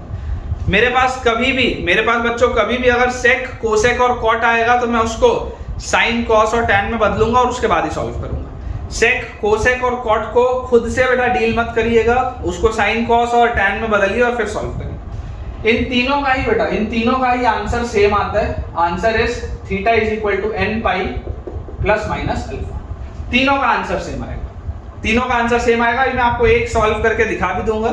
बचे हुए अगर बेटा दो आप चाहें तो आप अपने घर पे भी इसको सॉल्व कर सकते हैं। आंसर तीनों का ही बेटा क्या आएगा, n pi plus minus alpha, where n belongs to an integer. ठीक है, मैं आपको पहला वाला सॉल्व करके दिखा देता हूं, sine square theta is equal to sine square alpha. बाकी दोनों आप चाहें तो घर पे अपने सॉल्व कर सकते हैं, कोई दिक्कत नहीं। देखिए हमारे पास लिखा हुआ है बेटा, इसमें लिखा हुआ है sine square theta is equal to sine square alpha. तो आप इसको लिख लो sine square theta minus sine square alpha is equal to 0। Sine square theta minus sine square alpha is equal to 0। अब जैसे बेटा मैंने ये चीज लिख ली तो देखो sine square A minus sine square B, ये मैंने आपको ट्रिग्नोमेट्री में पढ़ाया है। Sine square A minus sine square B is sine of A plus B into sine of A minus B. ठीक है ना बेटा, ये चीज हमने ट्रिग्नोमेट्री में पढ़ी, कंपाउंड एंगल में हम ये पढ़ के आए। ये एक आइडेंटिटी होती है जो याद होनी चाहिए। So sine square theta minus sine square alpha will be sine of theta plus alpha into sine of theta minus alpha is equal to 0। Directly इसको मैं ऐसा लिख सकता हूं, sine of A plus B into sine of A minus B is equal to 0। अब अगर बच्चों ये वाली चीज 0 के बराबर होगी या तो ये वाली चीज 0 के बराबर होगी, तो अगर ये वाली चीज 0 के बराबर है तो theta plus alpha will be equal to n pi, और अगर ये वाली चीज 0 के बराबर है तो theta minus alpha will be equal to n pi. तो यहां से theta will be n pi minus alpha और यहां से theta will be n pi plus alpha. दोनों को आप क्लब करोगे बेटा वही आंसर आ जाएगा। दोनों को क्लब करते ही आपके पास बेटा वही आंसर आ जाएगा, इसमें कोई भी दिक्कत की बात नहीं। ठीक है, बहुत आसान से बेटा चीजें हैं। अभी अपन जैसे सवाल जब बनाना चालू करेंगे उसमें आपको देखिएगा ज्यादा क्लैरिटी आएगी। देखिए जैसे मान लीजिए अगर मुझे एक क्वेश्चन दिया कि यार साइन स्क्वायर थीटा की वैल्यू है 3/4। मान लो अगर मुझे बेटा सवाल दिया हुआ है कि यार साइन स्क्वायर थीटा की वैल्यू ना 3/4, तो मैं इसको क्या बोलूंगा यार 3/4 को क्या मैं √3/2 का होल स्क्वायर लिख सकता हूं क्या? √3/2 का होल स्क्वायर बिल्कुल लिख सकता हूं। और इसको फिर मैं क्या ऐसा लिख सकता हूं क्या कि यार sine square theta is equal to, sine के लिए क्या होता था प्रिंसिपल एंगल, साइन के लिए प्रिंसिपल एंगल होता था -π/2 से π/2। यहाँ पर क्या लिखा हुआ है अंदर √3/2। अगर √3/2 लिखा हुआ है तो इसको मैं लिखूंगा साइन ऑफ π/3। साइन 60 डिग्री √3/2 होता है, तो this will be sine square π/3, ऐसा लिख लेंगे। प्रिंसिपल एंगल वही होगा ना, स्क्वायर लग गया तो क्या फर्क पड़ रहा है, अंदर का प्रिंसिपल एंगल थोड़ा ना बदल दोगे। साइन बराबर साइन है, प्रिंसिपल एंगल वही रहेगा। इसके लिए -π/2 से π/2, इसके लिए -π/2 से π/2, इसके लिए 0 से π, वही रहेगा प्रिंसिपल एंगल। तो यार यहाँ से देखो sine square theta is equal to sine square π/3 आ गया। साइन π/3 साइन 60 √3/2 होता है, बिल्कुल सही है। तो answer will be theta is equal to n pi plus minus π/3। Theta will be equal to n pi plus minus π/3। बहुत सिंपल, बहुत ही सिंपल। ठीक है, चलिए एक बेटा मैं आपको सवाल देता हूँ, इस सवाल को अपन सॉल्व करते हैं, है ना। एक क्वेश्चन देता हूँ। बेसिक जो थ्योरी थी, बेसिक थ्योरी आज के लिए हो गई है। अब हम आज के लेक्चर में बेटा बचे हुए समय में हम सिर्फ और सिर्फ क्वेश्चंस की प्रैक्टिस करेंगे। जो बेसिक थ्योरी थी मैंने आपको करा दी है, एक बार मैं आपके लिए रिपीट कर देता हूँ। साइन थीटा बराबर साइन अल्फा होगा, अल्फा को -π/2 क्लोज से π/2 क्लोज में लूंगा। आंसर आएगा theta equal to n pi plus -1 raise to the power n into alpha. cos theta equal to cos alpha अगर होगा तो बेटा अल्फा को हम 0 से लेकर पाई में लेंगे, दोनों क्लोज में, और आंसर आएगा theta is equal to 2n pi plus minus alpha. और अगर बेटा tan theta is equal to tan alpha होगा तो मैं आंसर लूंगा, अल्फा लूंगा -π/2 ओपन से π/2 ओपन में, and my answer will be n pi plus alpha. ठीक है, इसमें प्लस माइनस नहीं आएगा, सिर्फ प्लस आएगा, n पाई प्लस अल्फा। और sin square equal to sin square, cos square equal to cos square, tan square equal to tan square, इनका answer will be n pi plus minus alpha, तीनों में ही।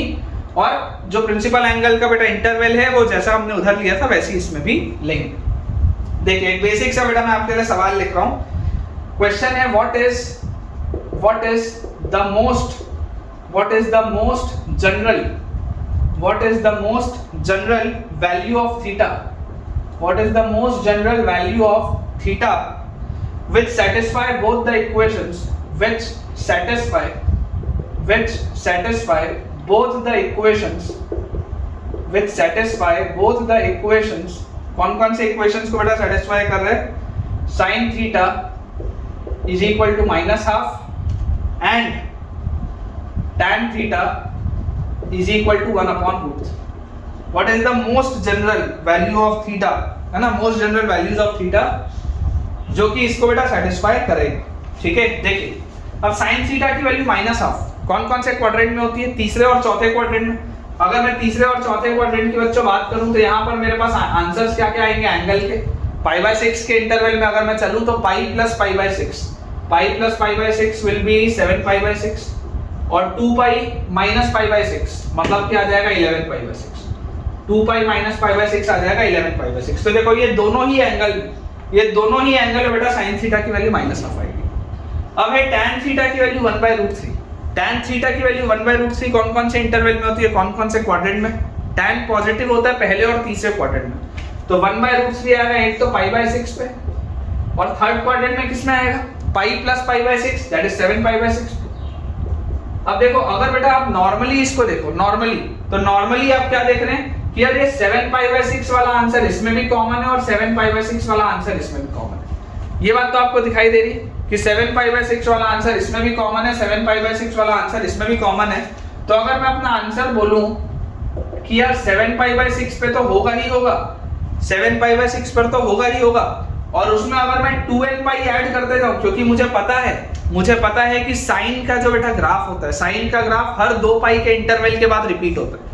Sign का graph हर 2π के interval के बाद repeat होता है, tan का ग्राफ हर π के इंटरवल के बाद रिपीट होता है. तो दोनों का अगर मैं कंबाइंड देखूं तो 2π के बाद 2π के बाद दोनों ही रिपीट हो रहे होंगे भाई. tan तो हर π इंटरवल के बाद रिपीट होता है, साइन हर 2π इंटरवल के बाद रिपीट होता है, cos हर 2π इंटरवल के बाद रिपीट होता है. तो मैं ये चीज बोल सकता हूं ना कि 2π इंटरवल के बाद ये भी रिपीट हो रहा होगा, ये भी रिपीट हो रहा होगा. तो अगर एक इनका आंसर, अगर एक बेटा कॉमन आंसर मेरे पास 7π/6 आ गया, अगर एक कॉमन आंसर 7π/6 आ गया तो इसमें बस अब 2nπ जोड़ते जाने. आप 2nπ जोड़ते जाइए और आपको सेम वैल्यूज मिलती जाएंगी. बहुत सिंपल सी बात है, क्योंकि 2nπ के इंटरवल के बाद ये भी रिपीट हो रहा होगा और ये भी रिपीट हो रहा होगा. ठीक है, तो ये बेटा आपको मेरे को कंसेप्ट सिखाना था. आई होप आपको बेटा ये चीज ठीक से समझ में आई होगी. चलिए बोर्ड क्लियर करते हैं, अगला सवाल देखते हैं. देखिए बेटा हमारे पास जो नेक्स्ट क्वेश्चन लिखा है, अगला सवाल बच्चों हमको दिया हुआ है, find the principal solution, find the principal solution, find the principal solution of the equation, find the principal solution of the equation. किसका प्रिंसिपल सॉल्यूशन निकालना है हमको? sin square x plus 2 tan square x, sin square x plus 2 tan square x plus 4/√3 tan x plus 4/√3 tan x minus sin x plus 11/12 equal to 0. मुझसे बड़ा सवाल है, पूछा जा रहा है find the principal solution of the equation, कि इस इक्वेशन का प्रिंसिपल सॉल्यूशन क्या होगा. अब बेटा इस इक्वेशन को मुझे सिंपलीफाई करना पड़ेगा. तो मैं आपको बोलता हूं कि बेटा एक जैसे वाले टर्म्स को आप एक साथ रखो. जैसे साइन वाले टर्म्स को एक साथ कर लो तो sin square x minus sin x, इसको आपने एक साथ रख लिया. tan वाले टर्म्स को अगर मैं एक साथ रखूं तो 2 बाहर ले लेते हैं, tan square x plus 2/√3 tan x आ गया. ठीक है, और कांस्टेंट टर्म प्लस 11/12 बाहर है, दिस इज इक्वल टू 0. ये मेरे पास सवाल लिखा हुआ. अब देखो ऐसे सवालों को बेटा सॉल्व करने के लिए जनरली बेटा क्या किया जाता है कि आप परफेक्ट स्क्वायर बना के अप्रोच करते हो, है ना. जनरल जो अप्रोच है बेटा, जनरल अप्रोच होता है कि try to make perfect square, है ना. Try to make perfect square कि यार इससे कुछ फायदा हो रहा है. आपको बेटा मैं अलग अलग कंसेप्ट सिखाऊंगा. मैं आपको मैथ्स में, जैसे बेटा मैथ्स अक्सर बच्चों को डिफिकल्ट क्यों लगती है, मैथ्स डिफिकल्ट लगने के पीछे की बेटा वजह यही है कि उसमें कंसेप्ट्स इतने सारे हैं और वैरायटी ऑफ क्वेश्चन बहुत ज्यादा है. तो क्योंकि बेटा वैरायटी ऑफ क्वेश्चन बहुत ज्यादा है तो बच्चों को कई बार चीजें समझ में ही नहीं आती कि सर किसी सवाल में कुछ कर देते हैं, किसी में कुछ कर देते हैं. बेटा यही तो सीखना है. बेसिक कंसेप्ट जो आज का था वो मैं आपको करा दिया. अब हमारे लिए सीखने की बात क्या है? सीखना बेटा हमको सिर्फ इतना है कि यार हमें अप्लाई कैसे करनी है चीजें। तो ये सारे अलग अलग बेटा छोटे छोटे से टूल्स हैं जिनको आप सवालों के थ्रू ही प्रैक्टिस कर सकते हो, या जो मैं आपको होमवर्क के क्वेश्चन दूंगा उसके थ्रू ही इनकी प्रैक्टिस कर सकते हो। ठीक है, देखिए अगर हम इसको कंप्लीटिंग द स्क्वायर मेथड से, है ना, ये चीज हमने ट्रिग्नोमेट्री में भी की है जब हम रेंज निकाल रहे थे। अगर हम कंप्लीटिंग द स्क्वायर से इसको अप्रोच करें तो sin स्क्वायर x में से आप sin x लोगे और इधर जो भी टर्म लिखा होगा उसका आधा तो माइनस हाफ, और इसका होल स्क्वायर आप ऐसे लिखेंगे। अब आप सोचेंगे कि अगर मैं इसको एक्सपैंड कर, ये सारी चीज देखो मैंने कंपाउंड एंगल्स में सिखाई है। Completing the square class 10th में भी आता है, क्लास 10th में क्वाड्रेटिक इक्वेशन में आता है कंप्लीटिंग द स्क्वायर मेथड, उसमें भी सिखाया है। और अगर 11th में आपने बेटा थोड़ा भी ट्रिग्नोमेट्री का कंपाउंड एंगल मुझसे देखा है तो उसमें भी मैंने सिखाया है। ये वाला अगर आपको मेथड देखना है तो आप उसमें बेटा अपना ट्रिग्नोमेट्री के प्लेलिस्ट में जाके देखो, जब मैंने रेंज वाली चीजें कराई है लास्ट क्लास में, application of trigonometry in maximization and minimization, ऐसा करके कोई एक आध लेक्चर होगा, उसमें देखो। ठीक है, तो देखो यहाँ पर हमने क्या किया, sin x लिखा, यहाँ से स्क्वायर वाले टर्म में से एक sin x निकाला और इसके कोफिशिएंट का आधा लिखा, इसके कोफिशिएंट का आधा लिखा। ये लिखने से फायदा क्या है, ये बेटा ये वाली चीज लिखने से कि जो भी स्क्वायर वाला टर्म होगा वो उसका एक टर्म लिखो और बाद वाले टर्म के कोफिशिएंट का आधा लिखो। इसको फायदा क्या होता है, जैसे आप स्क्वायर करोगे तो एक्सपैंड करो, sin स्क्वायर x आएगा, मिल गया, फिर 2 into sin x into minus half आएगा तो माइनस sin x मिल गया, और यहाँ एडिशनल क्या आएगा, यहाँ पर एडिशनल 1/4 आएगा। जब आप इसको ओपन अप करेंगे बेटा, ओपन अप करते ही एडिशनली यहाँ पर क्या आएगा 1/4।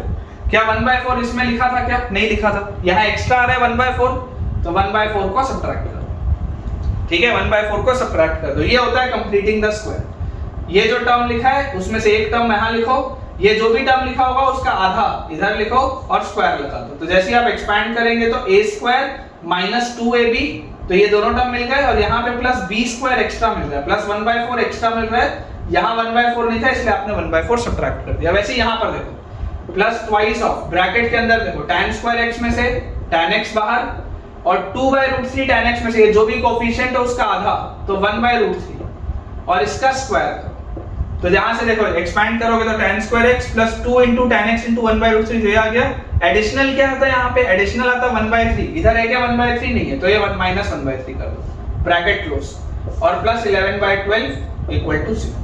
तो यहां से बच्चों देखो आपके पास आ जाएगा sin x माइनस हाफ का square plus twice of tan x plus 1/√3 का स्क्वायर।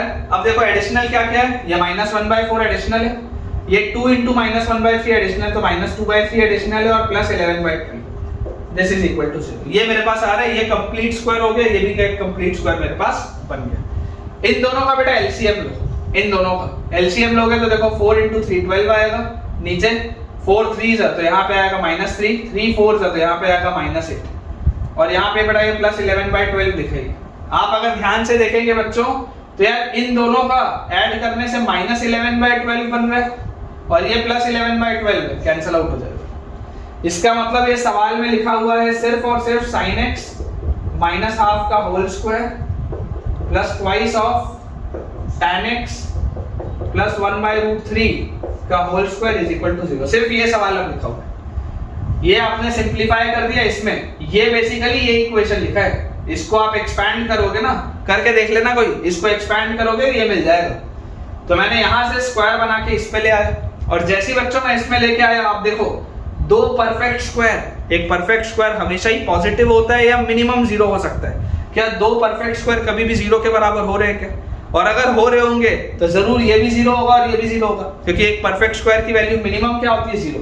तो दिस इंप्लाइज sin x की वैल्यू हाफ होगी एंड tan x की वैल्यू -1/√3 होगी।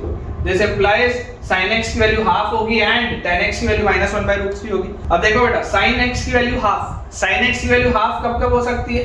sin x की वैल्यू हाफ पहले और दूसरे क्वाड्रेंट में होती है पॉजिटिव, तो पहले क्वाड्रेंट में अगर मैं लूंगा तो π/6 और दूसरे क्वाड्रेंट में लूंगा तो π - π/6 मतलब कि 5π/6, ठीक है।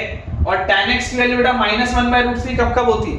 -1/√3 दूसरे और चौथे क्वाड्रेंट में, तो दूसरे क्वाड्रेंट में मतलब π - π/6 दैट विल गिव मी 5π/6, और चौथे क्वाड्रेंट में 2π - π/6 मतलब 11π/6। तो जरा सोच के देखिए दोनों में कॉमन क्या मिल रहा है, इन दोनों में कॉमन मिल रहा है 5π/6। तो इसका आंसर क्या आ जाएगा 5π/6। देखो एक चीज बेटा ध्यान रखना, अक्सर बच्चे कंफ्यूज हो जाते हैं कि सर इसमें तो प्रिंसिपल सॉल्यूशन पूछा गया था, प्रिंसिपल सॉल्यूशन तो -π/2 से π/2 के बीच में आना चाहिए। लेकिन बेटा प्रिंसिपल सॉल्यूशन जब sin theta equal to sin alpha हो, ओरिजिनल क्वेश्चन में ओरिजिनल सवाल ही हो sin theta equal to sin alpha, तब -π/2 से π/2 का आंसर आता है। लेकिन अगर बेटा आपके पास ये इक्वेशन था और आप इक्वेशन सॉल्व करते हुए आए हैं, तो इसका जो आंसर कॉमन आएगा, ये इनका प्रिंसिपल सॉल्यूशन आएगा। और इनका जनरल सॉल्यूशन क्या आएगा, इनका जनरल सॉल्यूशन आ जाएगा, थोड़ी देर पहले हमने ऐसा सवाल किया भी था कि 5π/6 प्लस 2nπ, 5π/6 प्लस 2nπ, ये इनका जनरल सॉल्यूशन आ जाएगा। ठीक है, इनका प्रिंसिपल सॉल्यूशन आ जाएगा 5π/6 दोनों में जो कॉमन है, और इनका जनरल सॉल्यूशन आ जाएगा 5π/6 प्लस 2nπ। तो इस चीज का आपको ध्यान देना है ना। प्रिंसिपल सॉल्यूशन हमेशा देखते ही ये नहीं सोचना चाहिए कि यार वो तो -π/2 से π/2 में होता है, ऐसा नहीं, अदरवाइज तो इसका कोई आंसर ही नहीं आया। ठीक है, ये बेटा देखो दो अलग अलग चीज है ना। अगर सिर्फ ये होता सवाल, अगर सिर्फ ये इक्वेशन आया होता तो मैं इसका आंसर क्या बोलता कि π/6 बोलता, सिर्फ π/6। अगर सिर्फ ये होता तो मैं इसका आंसर सिर्फ -π/6 बोलता, प्रिंसिपल सॉल्यूशन। लेकिन ये दोनों एक साथ हो रहे हैं ना, ये दोनों एक साथ हो रहे हैं, both of these are holding together, ये दोनों एक साथ हो रहे हैं। तो दोनों अगर एक साथ होंगे तो एक साथ होने में तो बेटा फिर मुझे कॉमन सॉल्यूशन निकालना पड़ेगा ना।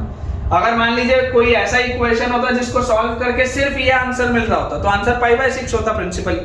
अगर सिर्फ ये आ रहा होता तो आंसर -π/6 होता प्रिंसिपली। लेकिन ये दोनों एक साथ होने चाहिए। तो दोनों एक साथ कब होंगे बेटा, दोनों एक साथ होंगे जब दोनों की वैल्यू 5π/6 हो। तो इन दोनों के एक साथ में प्रिंसिपल सॉल्यूशन 5π/6 और जनरल सॉल्यूशन 5π/6 में आप 2nπ ऐड कर दीजिए। चलिए बेटा अगला अपन सवाल देखते हैं। नेक्स्ट हमारे पास बेटा जो क्वेश्चन लिखा है उसमें लिखा हुआ है find the general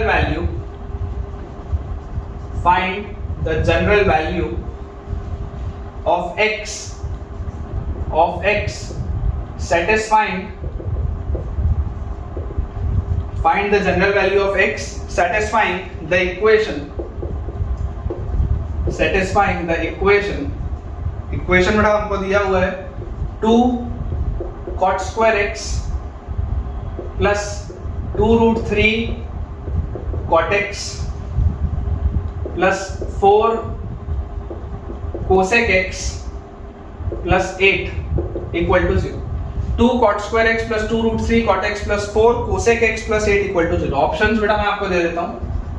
first option is nπ minus π/6, second option is nπ plus π/6, third option बच्चों हमको दिया हुआ है 2nπ minus π/6, और लास्ट ऑप्शन बेटा आपको दिया हुआ है 2nπ plus π/6। ये बेटा लास्ट क्वेश्चन है आज के दिन का। ठीक है, आज क्योंकि इंट्रोडक्टरी लेक्चर था, बेसिक भी हमने थोड़ा देखा, क्वेश्चन भी बना दिए ठीक ठाक, तो this will be the last question of today's lecture.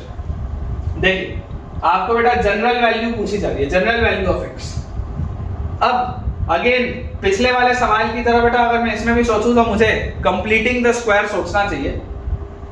यहां पर देखो cot x वाला टर्म है, यहां पर cosec x वाला टर्म है, लेकिन cosec स्क्वायर में कुछ नहीं है। कंप्लीटिंग द स्क्वायर बनाने के लिए तो जैसे यहाँ cot स्क्वायर में वैसे cosec स्क्वायर में भी कुछ होना चाहिए था। तो मैं आपको बोलता हूँ ये जो 2 cot स्क्वायर है ना, एक cot स्क्वायर ऐसे लिखो और उसके बगल में एक cot स्क्वायर और लिख लो, यही है 2 cot स्क्वायर x, दोनों को अलग अलग करके लिख लो। और उसके साथ लिखा हुआ है plus 2√3 cot x plus 4 cosec x plus 8 equal to 0। तो यहां से देखो बेटा cot स्क्वायर x प्लस ये लिख लेते हैं और इसको लिख लेते हैं cot square x plus 2√3 cot x, इनको एक साथ लिख लो। ठीक है, इनको आप एक साथ लिख लो। और ये वाला बेटा जो cot स्क्वायर x है, ये वाले cot स्क्वायर x को आप लिख लो। देखो cosec square x minus cot square x क्या होता है 1, cosec square minus cot square is 1। तो cot स्क्वायर क्या आएगा बेटा, अगर cosec square minus cot square 1 है तो cot square will be cosec square minus 1। तो इसको आप लिख लीजिए cosec स्क्वायर x माइनस 1 और प्लस 4 cosec x और प्लस 8 इक्वल टू 0। इसको आप ऐसा लिख लो। अब अगर बच्चों मैं इसको पकड़ूं ये वाले टर्म को, तो कंप्लीटिंग द स्क्वायर क्या बोलता है, cot स्क्वायर x में से cot x लो और ये 2√3 का आधा √3 लो और इसका स्क्वायर करो और इसके बाद सोचो कि इसका एक्सपेंशन क्या होगा, तो cot स्क्वायर आएगा तो ये मिल गया, फिर 2 into cot x into √3 आएगा तो ये भी मिल गया और प्लस √3 का स्क्वायर मतलब +3 एक्स्ट्रा आएगा, +3 एक्स्ट्रा आएगा। क्या यहाँ पर +3 मिल रहा है क्या, नहीं मिल रहा, तो सब्ट्रैक्ट कर दो। फिर यहाँ पर देखो इसमें ये -1 को इसमें सेट अपन कर देते हैं तो -1 + 8 विल बी +7, ठीक है। इसको देखो cosec स्क्वायर + 4 cosec x, तो इसमें मैं आपको बोलूंगा cosec स्क्वायर में से cosec x बाहर लो और 4 का आधा 2 बाहर लो और इसका स्क्वायर करो और उसके बाद सोचो कि इसका एक्सपेंशन कैसे होगा, तो a स्क्वायर ये मिल गया प्लस 2ab 4 cosec x मिल गया प्लस b स्क्वायर मतलब +2 का स्क्वायर प्लस 4 एक्स्ट्रा मिलता, यहाँ पर 4 एक्स्ट्रा मिलता, क्या यहाँ पर 4 लिखा है क्या, नहीं लिखा, सब्ट्रैक्ट कर दो और लास्ट में बेटा +7 और लिखा है, दिस इज इक्वल टू 0। इसको मैंने इसमें कन्वर्ट किया, ध्यान से देखो ये -3 -4 -7 +7 कट जाएगा, तो इफेक्टिवली क्या लिखा हुआ है, cot x प्लस √3 का whole square plus cosec x plus 2 का whole square is equal to 0। दो परफेक्ट स्क्वायर का सम 0, दो परफेक्ट स्क्वायर का सम 0 कब होगा, जब cot x की वैल्यू -√3 हो, मतलब कि ये भी बेटा 0 होना चाहिए और उसके बाद cosec x की वैल्यू क्या होनी चाहिए, -2, cosec x की वैल्यू होनी चाहिए -2, ठीक है। ये भी बेटा 0 हो और ये वाला भी चीज 0 हो, cot x का वैल्यू -√3 हो, cosec x का वैल्यू -2, ये होगा तभी आपके पास आंसर आएगा। तो cot x का वैल्यू -√3 मतलब cot x में तो मैं कंफर्टेबल नहीं हूं, मैं किस में लिखूंगा, tan x, tan x का वैल्यू -1/2, cosec x में कंफर्टेबल नहीं हूं मतलब sin x का वैल्यू -1/2। अब मैं सोचूंगा कि इसका क्या आंसर होना चाहिए, tan x का वैल्यू -1/√3, tan x नेगेटिव कब होता है, दूसरा क्वाड्रेंट और चौथा क्वाड्रेंट, पाई -π/6 मतलब क्या आ जाएगा 5π/6 और 2π -π/6 मतलब आ जाएगा 11π/6। और यहाँ पर बच्चों अगर मैं देखूं ध्यान से, यहाँ पर अगर मैं देखूंगा तो sin x की वैल्यू -½ कब होगी, तो -½ इसकी बेटा वैल्यू आएगी आपके पास तीसरे और चौथे क्वाड्रेंट में, तो तीसरे और चौथे क्वाड्रेंट में आएगी मतलब कि पाई + π/6 तो 7π/6 और 2π -π/6 मतलब 11π/6। तो यार दोनों में कॉमन क्या आ रहा है, दोनों में कॉमन तो ये 11π/6 आ रहा है, दोनों में कॉमन क्या आ रहा है 11π/6 आ रहा है। तो मेरे हिसाब से तो इसका प्रिंसिपल सॉल्यूशन क्या होना चाहिए, मेरे हिसाब से इसका प्रिंसिपल सॉल्यूशन होना चाहिए 11π/6 मेरे हिसाब से। लेकिन ऑप्शंस देखो, ऑप्शंस में तो 11π/6 दिख ही नहीं रहा, ऑप्शंस में तो 11π/6 दिख ही नहीं रहा, मैं यही तुमको समझा रहा हूं, ऑप्शन से सवाल को कन्वर्ट करना सीखो। तुम्हारे हिसाब से आंसर आ रहा है 11π/6, क्या 11π/6 दिख रहा है क्या कहीं पे भी, नहीं दिख रहा। अब मैं सोचूंगा कि क्या दिख रहा है, तो -π/6 दिख रहा है, +π/6 दिख रहा है, -π/6 दिख रहा है, +π/6 दिख रहा है, तो मैं आपको बोलूंगा 11π/6 या -π/6, बात तो एक ही है। देखो ये आपका 0 है, 0 से घूमे पहला क्वाड्रेंट, दूसरा क्वाड्रेंट, तीसरा क्वाड्रेंट, घूम के 11π/6 पे आए क्लॉकवाइज, या 0 से सीधा -π/6 नीचे आ गए। देखो 0 से 11π/6 आप आए एंटी क्लॉकवाइज, या 0 से सिर्फ नीचे आ गए π/6 क्लॉकवाइज, बात तो एक ही है, इफेक्टिवली तो वहीं पहुंचे। तो मैं 11π/6 पूरा लिखूं या सिर्फ -π/6 लिखूं, इट मींस द सेम। तो यार 11π/6 वाला ऑप्शन नहीं था तो अपन ने -π/6 लिख लिया। तो अगर -π/6 इसका प्रिंसिपल सॉल्यूशन हुआ तो जनरल सॉल्यूशन क्या होगा, जनरल सॉल्यूशन विल बी -π/6 में 2nπ हम ऐड कर देंगे, तो 2nπ -π/6 मतलब सी ऑप्शन, ठीक है। 2nπ -π/6 मतलब कि C option will be the right answer, ठीक है। चलिए तो आज के लिए बेटा इतना ही रखते हैं। मुझे उम्मीद है कि आपको आज का लेक्चर बहुत पसंद आया होगा, आपके कंसेप्ट्स क्लियर हुए होंगे। तो अगर आपको आज का लेक्चर अच्छा लगा है तो वीडियो को लाइक करना, चैनल को सब्सक्राइब करना और अपने दोस्तों के साथ इस चैनल के लिंक को बेटा शेयर करना बिल्कुल भी ना भूलें। और अगर आपको वाकई आप चाहते हैं कि यार इसी तरीके से मेरी भी एनर्जी बरकरार रहे आपके लिए, तो आप मुझे अपना एक पॉजिटिव कमेंट शेयर करिएगा कि आपको फायदा हुआ या नहीं हुआ आज के लेक्चर से। तो जब तक हमारा अगला लेक्चर बेटा नहीं आता तब तक के लिए बहुत बहुत शुक्रिया आपका इस वीडियो को देखने के लिए। Thank you.